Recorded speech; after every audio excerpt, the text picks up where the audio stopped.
មនុស្សដែលអង្គុយនៅក្នុងឡានជាមួយនឹងគាត់គឺជាមិត្តភក្តិរបស់គាត់ឬមួយក៏មិនមែនទេទើបព្រឹកពីម្នាក់ហ្នឹងគឺប្លែកខ្លាំងម្ល៉េះទាំងរាល់ដងមិត្តភក្តិរបស់គាត់ហ្នឹងណាពេលដែលចូលដល់ក្នុងឡានព្រមគឺនិយាយច្រើនណាស់ហាក់ចានៅស្ងៀមទេប៉ុន្តែលើកហ្នឹងម្នាក់ហ្នឹងណាគ្រាន់តែចូលដល់ក្នុងឡានព្រមគឺគាត់តែពីអង្គុយស្ងៀមអត់ព្រមនិយាយស្អីសោះព្រឹកពីគឺចម្លែកខ្លាំងមែនតើចំពោះរឿងរ៉ាវដែលគាត់បានចែកម្លែកមកនេះគាត់នឹងឈ្មោះថាបង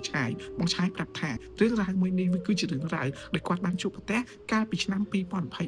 ពេលហ្នឹងគឺម៉ោងប្រហែលជាខ្ទង់10យប់គាត់បានជិះឡានទៅយកពួកម៉ាក់របស់គាត់ម្នាក់ទៀតហ្នឹងណានៅក្នុងភូមិផ្សេងតែនៅខេត្តមួយគាត់ទេដើម្បីទៅផឹកស៊ីជុំគ្នាព្រោះពេលដែលគាត់ត្រឡប់ទៅស្រុកវិញគាត់បានតម្លាក់ក្នុងក្រុមចឹងទៅប្រាប់ថាគាត់ទៅស្រុកទៅអីចឹងទៅមិត្តភក្តិរបស់គាត់ផ្សេងទៀតគេក៏បួលគាត់ផឹកស៊ីជុំគ្នានឹងឯងទាំងអស់គ្នាចឹងពេលហ្នឹងគាត់ក៏ជិះឡានទៅយកមិត្តភក្តិរបស់គាត់ម្នាក់ទៀតប៉ុន្តែពេលដែលគាត់ជិះឡានទៅមិត្តភក្តិរបស់គាត់ក៏ប្រាប់ដែរថាចែបកុំតន់អាចចេញមកព្រោះគាត់ត្រូវសុំម៉ាក់ប៉ារបស់គាត់សិនអញ្ចឹងដោយសារអីគឺពេលហ្នឹងគឺម៉ាក់ប៉ារបស់គាត់រៀងខឹងគាត់ដែរសារគាត់ដើរលេងច្រើនពេកចឹងណាចឹងពេលគាត់ចង់ទៅណាទៅណីចឹងគាត់ត្រូវសុំម៉ាក់ប៉ារបស់គាត់សិនជាពិសេសគឺពេលយប់ចឹងទៅគឺបាក់តែនចឹងគាត់ក៏ប្រាប់ថា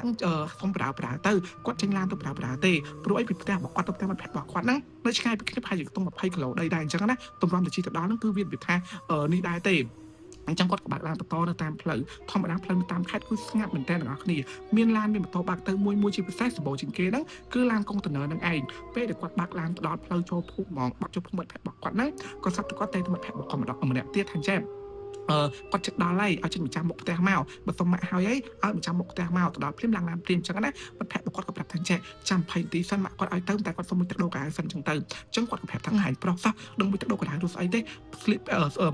កពាក់មកផាប់ស៊ីសប្រុសជុំគ្នាទេសិតគ្នាយើងទេបាច់ស្លៀកពាក់ស្អាតពេកទេអញ្ចឹងគាត់ក៏ជិះចូលក្នុងភូមិអញ្ចឹងទៅពេលដែលគាត់បាត់ឡានចូលទៅក្នុងភូមិទាំងអស់គ្នាទៅភាពក្នុងភូមិមិត្តភក្តិរបស់គាត់គឺស្ងាត់មែនតើស្អីមកវា10ហើយអញ្ចឹងនៅតាមផ្លូវអីហ្នឹងគឺស្ងាត់មែនតើផ្ទះខ្លះគឺបាត់ភ្លើងទាំងអស់ហ្នឹងឯងហើយមានតែសម្លេងឆ្កែព្រុសអីពេញហ្នឹងអញ្ចឹងទៅដោយសារតែវាថាផ្អើលឡានគាត់អញ្ចឹងណាអញ្ចឹងគាត់ក៏បានឡានបន្តទៅផ្ទះមិត្តភក្តិរបស់គាត់ផ្ទះមិត្តភក្តិរបស់គាត់ម្នាក់ហ្នឹងគឺនៅចុងភូមិហ្មងទាំងអស់គ្នាហើយផ្ទះមិត្តភក្តិរបស់គាត់ម្នាក់ហ្នឹងគាត់អាសាទៅលេងមែនតើមិនអាចថាមួយខែគាត់ទៅលេងម្ដងពីរដងអីដែរអញ្ចឹងណាអញ្ចឹងគាត់ស្គាល់ផ្លូវច្បាស់ហ្នឹងឯងប៉ុន្តែរាល់ដងគាត់មិនដែលទៅពេលជប់ទេអញ្ចឹងពេលដែលគាត់បើកចូលទៅដល់មុខផ្ទះមិត្តភក្តិរបស់គាត់នេះគ្រាន់តែដល់មុខផ្ទះរបស់មិត្តភក្តិគាត់ភ្លាមក៏ស្រាប់តែមិត្តភក្តិរបស់គាត់ហ្នឹងចេញពីក្នុងផ្ទះភ្លាមទាំងដែលមុនហ្នឹងពេលដែលគាត់បាត់ឡានចូលភូមិហ្នឹងមិត្តភក្តិរបស់គាត់ប្រាប់ថានៅមួយទឹកអីសិនអញ្ចឹងទៅតម្រាំតែគាត់ស្លៀកពាក់អីរួចគឺ20នាទីទៀតប៉ុន្តែគឺអត់សោះគ្រាន់តែគាត់បើកឡានទៅដល់មុខផ្ទះភ្លាមមិត្តភក្តិរបស់គាត់ហ្នឹងដើរសំដៅមកឡានគាត់ភ្លាមនឹងឯងហើយមិត្តភក្តិរបស់គាត់ម្នាក់ហ្នឹងគឺអត់អង្គុយកៅអីខាងមុខជាមួយនឹងគាត់ទេទាំងដែលឡានគាត់ទាំងអស់គ្នាខាងមុខអត់មានបណ្ណាគេអង្គុយទេគឺមានតែគាត់ជាអ្នកបើកណាប៉ុន្តែនៅខាងមុខនោះគឺទនេចោលប៉ុន្តែគាត់អត់ព្រមឡើងសោះគាត់បែរជាបើកទ្វារឡានចូលអង្គុយកៅអីខាងក្រោយវិញអញ្ចឹងពេលហ្នឹងគាត់ងាកទៅមើលចេះគាត់ថាអង្កើតអីម៉ែស្ដីឲ្យមែនមិនមកអង្គុយកៅអីខាងមុខអញ្ចឹងគាត់សួរអញ្ចឹងតែមិត្តភក្តិរបស់គាត់គឺថាអត់មាត់ហ្មងគាត់តែពីក្បាលរួចគាត់ក៏អង្គុយនៅកៅអីខាងក្រោយហ្នឹងពេលដែលគាត់អង្គុយហ្នឹងណាក្បាលរបស់គាត់គឺដាក់ផ្អឹបជាមួយនឹងទ្វារឡានចេះផ្អឹបមួយទ្វារឡានហើយមិត្តភក្តិរបស់គាត់ម្នាក់ហ្នឹងគឺប្លែកមែនតើអ្នកនរគ្នាស្លៀកពាក់ពណ៌សទាំងអាវទាំងខោគឺពាក់ពណ៌សហ្មងចំណែកទឹកមុខគឺទឹកមុខស្មើថៃអត់និយាយស្អីសោះសក់វិញទាំងអស់គ្នាគឺទៅទឹកនឹងឯងអញ្ចឹងពេលមិត្តភក្តិរបស់គាត់អង្គុយក្នុងឡានហ្នឹងហើយគាត់ហ្នឹងក៏របៀបសួរម្ដងទៀតថាចេះហើយកើតស្អីម៉ែស្ដីឲ្យមែនរឿងផឹកស៊ីហ្នឹងណាស្ដីឲ្យមែនបើស្ដីឲ្យអត់អីទេអញយកទៅសុំអមឲ្យប៉ុន្តែគាត់ថាអត់កវីក្បាលហ្មងទាំងអស់គ្នាគឺអត់និយាយស្អីសោះគាត់តែពីកវីក្បាលរួចគាត់ហ្នឹងក៏អង្គុយស្ងៀមដែរអញ្ចឹងគាត់ក៏ផាយម្ដងទៀតថាចេះឥឡូវមកអង្គុយកៅអីខាងមុខនឹងអញមកតម្រាំតែជិះទៅវិញគឺវាទាំងឆ្ងាយដែរអង្គុយខាងមុខបាននិយាយគ្នាបានអីចឹងទៅប៉ុន្តែមិត្តភក្តិរបស់គាត់គឺកវីក្បាលទៀតហើយអត់ព្រមនិយាយស្អីទាំងអស់គឺគាត់ទៅពីកវីក្បាលអញ្ចឹងណាអញ្ចឹងមិត្តភក្តិរបស់គាត់ក៏អង្គុយស្ងៀមអញ្ចឹងគាត់នឹងក៏អត់ចង់និយាយច្រើនទៀតដែរគាត់ក៏បាត់ឡានត្រឡប់ទៅវិញពេលដែលគាត់បាត់ឡានត្រឡប់ទៅវិញហ្នឹងគាត់ព្យាយាមមើលមិត្តភក្តិរបស់គាត់តាមកញ្ចក់ឡានពេលដែលគាត់មើលតាមកញ្ចក់ឡានទៅខាងក្រោយហ្នឹងឃើញមិត្តភក្តិរបស់គាត់ហ្នឹងគាត់ទៅពីអង្គុយស្ងៀមតែទាំងអស់គ្នាអង្គុយស្ងៀមទឹកមុខគឺស្មាថៃអោនមុខចេះអង្គុយអោនមុខជ្រុកអញ្ចឹងណាហើយដៃគឺដាក់លើផ្លូវហ្មងដាក់អឹបនៅលើផ្លូវវាថាមើលមកគឺសភាពជំនឿអស់សង្ឃឹមក្នុងជីវិតអញ្ចឹងពេលហ្នឹងគាត់ក៏សួរទីថាកើតអីសួរទៀតអញ្ចឹងតែអត់មាត់សោះគាត់តែពីស្ងៀមហើយមិនថាបែរមុខចេញទាំងអស់គ្នាអញ្ចឹងពេលហ្នឹងគាត់ក៏បាត់ឡានបន្តទៀតរហូតដល់ផ្លូវបាត់ចេញពីភូមិគ្រាន់តែបាត់ចេញពីភូមិបានប្រហែលជា1គីឡូដីគាត់ស្រាប់ទៅទូរស័ព្ទរបស់គាត់រោពេលទូរស័ព្ទរបស់គាត់រោហ្នឹងគាត់ទាញមកមើលឃើញជាលេខមិត្តភក្តិរបស់គាត់ដែលគាត់ត្រូវទៅយកហ្នឹងទាំងអស់គ្នាតែមកគាត់នឹងឯងអញ្ចឹងពេលហ្នឹងគាត់ក៏អត់បានចាប់អារម្មណ៍ទេគាត់ថាអញ្ចេះហើយនឹងទូរស័ព្ទរាយកាយណោទេមកអញតែមិត្តភក្តិរបស់គាត់គឺអត់មាត់ទេនៅស្ងៀមដែរអញ្ចឹងទូរស័ព្ទគាត់រោឲ្យដាក់ទៅវិញបន្ទាប់មករោទៀតរោឲ្យទៅទៀតអញ្ចឹងណាអញ្ចឹងគាត់ក៏មើលតាមកញ្ចក់ឡានសួរថាឈួតស្អីតែមកស្អីនៅក្នុងឡានមួយគ្នាសោះនេះមានរឿងអីនិយាយមកប៉ុន្តែមិត្តភក្តិរបស់គាត់គឺអត់និយាយហើយពេលដែលគាត់ងាកទៅមើលចាំទៅមិត្តភក្តិរបស់គាត់គឺអត់មានកាន់ទូរស័ព្ទអីទាំងអស់ដៃគាត់តែពីអង្គុយដាក់ស្ងៀមលើផ្លូវចេះបានវាថាដាក់ក្បាលជាប់មួយទ្វារឡានដដែលហើយអង្គុយស្ងៀមចឹងតាមអញ្ចឹងគាត់នឹងក៏សួរទៀតថាកើតស្អីហើយកើតស្អីបន្តែមកឆប់អញ្ចឹងហើយណាទូរស័ព្ទនៅណាចុចបាត់ទៅរបៀបអញ្ចឹងណាប៉ុន្តែមិត្តភក្តិរបស់គាត់គឺអត់មាត់គាត់តែពីអង្គុយស្ងៀមហើយភ្នែកគឺបែរទៅមើលផ្លូវខាងមើលបែរទៅមើលកញ្ចក់ខាងក្រៅវិញអញ្ចឹងពេលហ្នឹងគាត់របៀបថា អារម្មណ៍មួយគឺរឿងសង្ស័យមនុស្សនៅក្នុងឡានមួយគ្នាប៉ុន្តែអត់វិធាននិយាយមួយគ្នាហើយបាយទៅទូរស័ព្ទមកចឹងទៅចឹងពេលហ្នឹងគាត់ក៏តែចែកសង្ស័យទៅមិត្តភក្តិរបស់គាត់ផ្លេចចូលទូរស័ព្ទទៅទឹកម៉ាក់ហ្នឹងណាតែមកឲ្យគាត់ត្រឡប់ទៅយកទូរស័ព្ទវិញអញ្ចឹងទៅចឹងគាត់ក៏បាត់ឡានទៅគៀនពេលដែលគាត់បាត់ឡានទៅគៀនផ្លូវគាត់ក៏យកទូរស័ព្ទមកទទួលអាឡូគាត់និយាយអាឡូព្រាមមិត្តភក្តិរបស់គាត់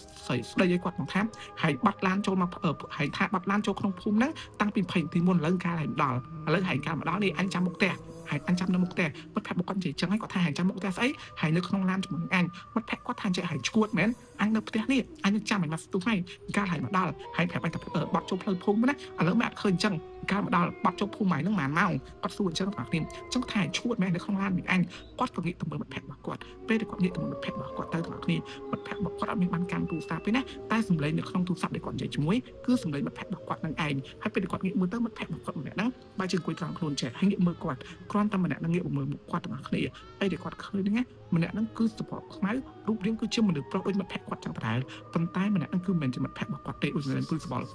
ម្នាក់ហ្នឹងអង្គុយស្ងៀមចំហមកចេះចំហមកមើលមកគាត់ទាំងអស់គ្នាភ្នែកបាក់ធំធំសម្លឹងមើលមកគាត់អង្គុយនៅក្នុងឡានហ្នឹងគឺមើលមកគាត់ចំហ្មងទាំងអស់គ្នាចឹងពេលហ្នឹងណាបងឆាយគាត់ឃើញប៉ុណ្ណឹងគាត់ចុះពីលើឡានគាត់ចុះពីឡានឈរក្រៅបែបតាំងអារម្មណ៍តាំងស្តិចឹងណាតែគាត់គឺអត់ផ្អើលឆៅឡើយគាត់ព្យាយាមធ្វើឲ្យធម្មតាបំផុតហើយពេលហ្នឹងគាត់ក៏អើតមើលទៅក្នុងឡានម្ដងទៀតបាត់អត់ឃើញម្នាក់ហ្នឹងឯងទាំងអស់គ្នាគាត់បាត់អត់ឃើញម្នាក់ហ្នឹងទេគាត់ក៏តែសួរពួកម៉ាក់ម្ដងទៀតថា